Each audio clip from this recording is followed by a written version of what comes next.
Right now, all I want is French fries. Or all I want are French fries. Which one is correct? Does the verb have to agree with all I want or French fries? Well, actually, both of them are used. It is possible to make the verb agree with French fries and say are, but as a native speaker, I would say that it's a lot more common to use is after phrases like all I want and what I want.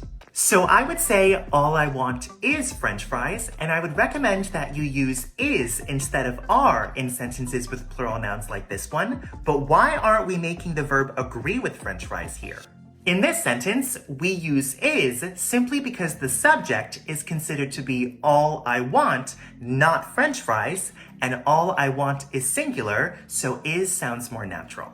And yes, you could rewrite the sentence as French fries are all I want, but because all I want comes before the verb in this sentence, it's considered to be the subject. So we use is. This might be a bit confusing for native Spanish speakers since the Spanish translation of this sentence would be something like Lo único que quiero son papas fritas. So the verb agrees with French fries in Spanish, but in English, we typically prefer to use is in this case.